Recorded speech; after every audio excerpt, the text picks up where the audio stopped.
ಧರ್ಮೋ ರಕ್ಷತಿ ರಕ್ಷಿತಃ.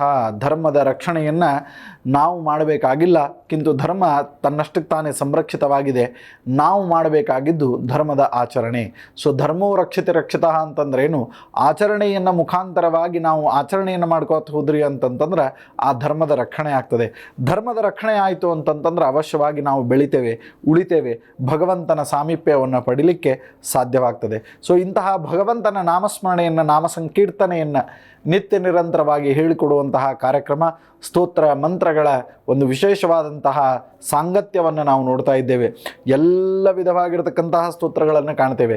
ಬುದ್ಧಿ, ಬಲ, ಯಶಸ್ಸು, ಅಭ್ಯಾಸ, ಓದು, ಬರೀ, ಆರೋಗ್ಯ, ನಮ್ಮ ಕಾರ್ಯಗಳಲ್ಲಿ ಜಯ, ನಿಮಗೆ ಯಾವ ಸಬ್ಜೆಕ್ಟ್ ಬೇಕು, ಯಾವ ವಿಷಯ ಬೇಕು, ಪ್ರೀತಿ, ಪ್ರೇಮ, ಕಲಹ, ಆಮೇಲೆ ಮಾಟ, ಮಾಯ, ಯಂತ್ರ, ವಿದ್ಯಾ, ವಿವಾಹ, ಸಂತಾನ, ಉದ್ಯೋಗ, ವ್ಯವಹಾರ, ಧನ, ಆಯುಷ್ಯ, ಆರೋಗ್ಯ, ಈ ಎಲ್ಲ ಕ್ಷೇತ್ರಗಳಲ್ಲಿಯೂ ಕೂಡ ಮಂತ್ರ ತನ್ನ ಕೆಲಸ ಮಾಡ್ತದೆ. ಮಂತ್ರ ಅಂತನೋ ಶಬ್ದಕ್ಕೆ ಮಾತು ಅಂತರ್ಥ. ಸೊ ಮಾತು ಅಂತಂದ್ರೆ ಏನು? ಯಾವ ಮಾತನ್ನು ಆಡ್ತೇವೆ ಅದು ಯಾವತ್ತಿದ್ರೂ ಖರೆ ಆಗ್ತದೆ. ಯಾಕೆ? ಮೇಲ್ಗಡೆ ಅಸ್ತು ದೇವತೆಗಳು ಅಸ್ತು ಅಸ್ತು ಅಂತಿರ್ತಾರೆ. ಸೊ ನಮ್ಮ ಪ್ರಯತ್ನ ಯಾವ ದಿಕ್ಕಿಗಿರ್ತದೆ ಆ ಪ್ರಯತ್ನದಲ್ಲಿ ಮಾತು ಹೋಗ್ತದೆ. ಮಾತಿನ ಹಿಂದೆ ಕ್ರಿಯೆ ಹೋಗ್ತದೆ, ಕ್ರಿಯೆ ಹಿಂದೆ ನಮಗೆ ಫಲ ಸಿಗ್ತದೆ. ಸೊ ಅದಕ್ಕೆ ಮಾತು, ಕ್ರಿಯೆ, ಕ್ರಿಯೆ ಹಿಂದೆ ಫಲ, ಫಲದ ಅಪೇಕ್ಷೆಗಾಗಿ ನಾವು ಮಾಡುವಂತಹ ಕರ್ಮಗಳು. ಸೊ ಅದಕ್ಕೆ ಇದೆಲ್ಲವನ್ನು ಗಮನದಲ್ಲಿ ಇಟ್ಕೊಂಡು ನಾವು ಪ್ರಾರಂಭ ಮಾಡ್ತಾ ಇದ್ದೇವೆ ಇವತ್ತಿನ ಸನಾತನ ಧರ್ಮವನ್ನು. ಬನ್ನಿ ಹಾಗಿದ್ರೆ ನಮ್ಮ ಈ ಭಾಗದಲ್ಲಿ ಮೊಟ್ಟ ಮೊದಲ ಮಂತ್ರ ಯಾವುದು ಅಂತನ್ನೋದನ್ನು ನೋಡ್ಕೊಂಡು ಬರೋಣ. ಗ್ರಹ ಪೀಡಾ ಪರಿಹಾರ. ಸೊ ಸಾಮಾನ್ಯವಾಗಿ ಎಲ್ಲರೂ ಪ್ರಶ್ನೆ ಮಾಡ್ತಾರೆ ನನಗೆ. ಎಲ್ಲರೂ ಕೇಳಿದರೆ ಏನು ಗುರುಗಳೇ, ನಾವು ಎಲ್ಲ ಚಾನೆಲ್ ಒಳಗೂ ಎಲ್ಲ ಗುರುಗಳ ಕಡೆಯಿಂದ ಬೇರೆ ಬೇರೆ ವಿಷಯಕವಾಗಿ ನಾವು ಕೇಳಿದ್ದೇವೆ. ಎಲ್ಲರೂ ನಮಗೆ ನವಗ್ರಹ ಶಾಂತಿ ಮಾಡಲಿಕ್ಕೆ ಹೇಳ್ತಾರೆ, ನವಗ್ರಹ ದೇವಸ್ಥಾನಕ್ಕೆ ಹೋಗ್ಲಿಕ್ಕೆ ಹೇಳ್ತಾರೆ. ಆದರೆ ಕೆಲವೊಮ್ಮೆ ಹೆಂಗಾಗ್ಬಿಡ್ತದೆ ಅಂತಂದರೆ ದೇವಸ್ಥಾನಕ್ಕೆ ಹೋಗಲಿಕ್ಕೆ ನಮ್ಮ ಹತ್ರ ಸಮಯ ಇಲ್ಲ, ಆಮೇಲೆ ಗ್ರಹಗಳನ್ನು ಶಾಂತಿ ಮೂಲಕವಾಗಿ ಆರಾಧನೆ ಮಾಡಲಿಕ್ಕೆ ನಮ್ಮ ಹತ್ರ ದುಡ್ಡಿಲ್ಲ. ಸೊ ಈ ರೀತಿಯಾಗಿ ಇರ್ತಿರ್ಬೇಕಾದ್ರೆ ನಾವು ಒಂದು ಸಣ್ಣ ಬಜೆಟ್ನೊಳಗೆ ಏನಾದರೂ ದಾನ ಧರ್ಮಗಳನ್ನು ಮಾಡಿ, ವಿಶೇಷವಾಗಿ ಏನಾದರೂ ದಾನವನ್ನು ಕೊಟ್ಟು ನಾವು ನಮ್ಮ ಗ್ರಹ ಪೀಡೆಯನ್ನು ಪರಿಹಾರ ಮಾಡಿಕೊಳ್ಳಬಹುದಾ ಅಂಥೇಳಿ ಎಷ್ಟೋ ಜನ ನನಗೆ ಪ್ರಶ್ನೆ ಮಾಡ್ತಾರೆ. ಸೊ ಇಂತಹ ಪ್ರಶ್ನೆಗಳಿಗೆ ಇವತ್ತಿನ ದಿವಸ ಉತ್ತರವನ್ನು ತೆಗೆದುಕೊಂಡು ಬಂದಿದ್ದೇನೆ. ಅದೇನು ಅಂತಂತಂದ್ರೆ ಗ್ರಹ ಪೀಡಾ ಪರಿಹಾರಕ್ಕೆ ಉಪಾಯ. ಇದು ಬಹಳ ಸುಂದರವಾಗಿರ್ತಕ್ಕಂತಹ ಮತ್ತು ಶಾಸ್ತ್ರವಿಹಿತವಾಗಿರ್ತಕ್ಕಂತಹ ಉಪಾಯ. ಸೊ ಅದಕ್ಕೆ ಗೋಚಾರಮಾನದಿಂದ ನಮಗೆ ಯಾವಾಗಿತ್ತಿದ್ರೂ ಕೂಡ ಗ್ರಹಗಳು ಅನಿಷ್ಟವನ್ನು ಮಾಡ್ತವೆ. ಸೊ ಅದಕ್ಕೆ ಏನಪ್ಪ, ಸೂರ್ಯ ನೀಚನಿದ್ದಾನೆ, ಶನಿ ನೀಚನಿದ್ದಾನೆ, ಬುಧ ನೀಚಿದ್ದಾನೆ, ಮಂಗಳ ನೀಚನಿದ್ದಾನೆ, ಸೂರ್ಯ ನೀಚನಿದ್ದಾನೆ. ಸೊ ಹೀಗೆ ಎಲ್ಲ ಗ್ರಹಗಳನ್ನು ರಾಹು ನೀಚ, ಕೇತು ನೀಚ.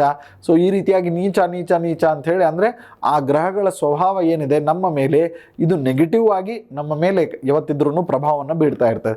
ಸೊ ಈ ರೀತಿಯಾಗಿ ಅನಿಷ್ಟರಾಗಿದ್ದಾಗ ಮತ್ತು ಘಾತವಾಗಿತ್ತು ಅಂತಂದರೆ ಏನಪ್ಪ, ನಮಗೆ ಘಾತವಾರ ಅಂತಿರ್ತದೆ, ಘಾತ ತಿಥಿ, ಘಾತ ನಕ್ಷತ್ರ ಅಂತಿರ್ತದೆ, ಆಮೇಲೆ ಘಾತ ಇಂತಿಂಥ ಘಾತ ರಾಶಿ ಅಂತಿರ್ತದೆ.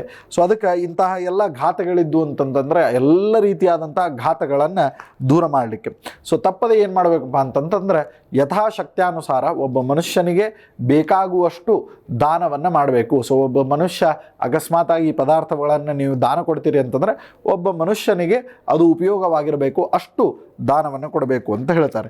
ಏನು ಕೊಡಬೇಕಪ್ಪ ಅಂತ ಪ್ರಶ್ನೆ ಮಾಡಿಕೊಂಡ್ರೆ, ಸೂರ್ಯ ನೀಚನಾಗಿದ್ದ ಅಂತಂದರೆ, ಸೂರ್ಯ ನೀಚನಾಗಿದ್ದ ಅಂತಂತಂದರೆ ನಾವೇನು ಮಾಡಬೇಕು ಅಂತ ಪ್ರಶ್ನೆ ಮಾಡಿಕೊಂಡಾಗ ಜಾತಕದೊಳಗೆ ಗೋಚಾರದಿಂದ ಇರಬಹುದು ಅಥವಾ ಸ್ವಯಂ ಜಾತಕದೊಳಗೆ ಇರ್ಬೋದು, ಸೂರ್ಯನ ಮೇಲೆ ಕೆಟ್ಟ ಗ್ರಹಗಳ ದೃಷ್ಟಿ ಇರ್ಬೋದು.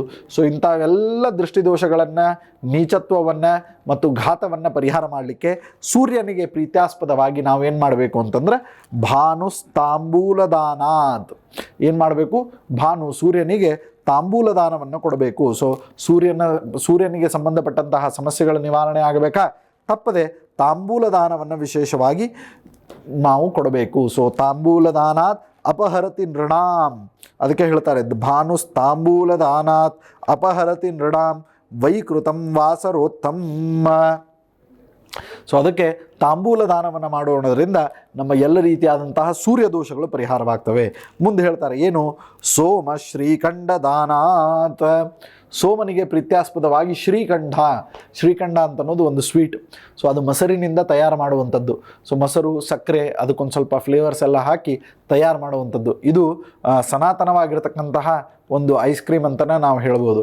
ಸೋಮ ಶ್ರೀಖಂಡ ದಾನ ಬಹಳ ಸುಂದರವಾಗಿರ್ತಕ್ಕಂಥದ್ದು. ಅದಕ್ಕೆ ಚಂದ್ರನಿಗೆ ಪ್ರೀತ್ಯಾಸ್ಪದವಾಗಿ ನಾವೇನು ಮಾಡಬೇಕು, ಚಂದ್ರ ನೀಚ ಇದ್ದ ಅಂತಂತಂದ್ರೆ, ಆಮೇಲೆ ಇದು ವಿಶೇಷವಾಗಿ ಲವ್ ಮ್ಯಾರೇಜು ಮತ್ತೊಂದು ಆಗಬೇಕಾಗಿತ್ತು ಅಂತಂದ್ರೆ ಅಥವಾ ಆಗಬಾರ್ದಾಗಿತ್ತು ಅಂತಂದರೆ, ಎರಡು ಆಗಬೇಕಾಗಿದ್ದರೂ ಕೂಡ ಆಗಬೇಕು ಅಂತ ಹೇಳಿ ದಾನ ಮಾಡಬೇಕು, ಆಗಬಾರ್ದು ಅಂತಾಗಿತ್ತು ಅಂತಂದ್ರೆ ಆಗಬಾರ್ದು ಅಂತಲೂ ದಾನ ಮಾಡ್ಬೋದು.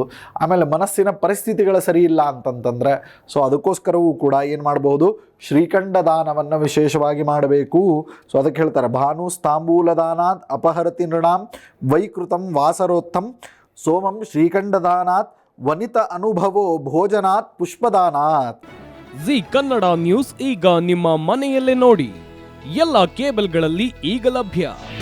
ನಿಮ್ಮ ನೆಚ್ಚಿನ ಜಿ ಕನ್ನಡ ನ್ಯೂಸ್ ಈಗ ಸನ್ ಡೈರೆಕ್ಟ್ ನಲ್ಲಿ number 292, Tata play number 1664, Jio TV number 1334, NXT digital number 30, in cable number 30, city networks 51, U digital number 162, GTPL number 17, Rockline telecommunications number 42, Shri Basaveshwara cable number 168, rural cable network 60, Vinayaka digital 57, Abhishek cable 821, city channel 53, Siddeshwara cable network 57, V4 digital Infotech 628, Surya digital networks 53, Gajanan digital number 836, Malnad Infotech private limited number 56, Metrocast number 830, victory digital number 167ರಲ್ಲಿ ನೋಡಿ ಆನಂದಿಸಿ.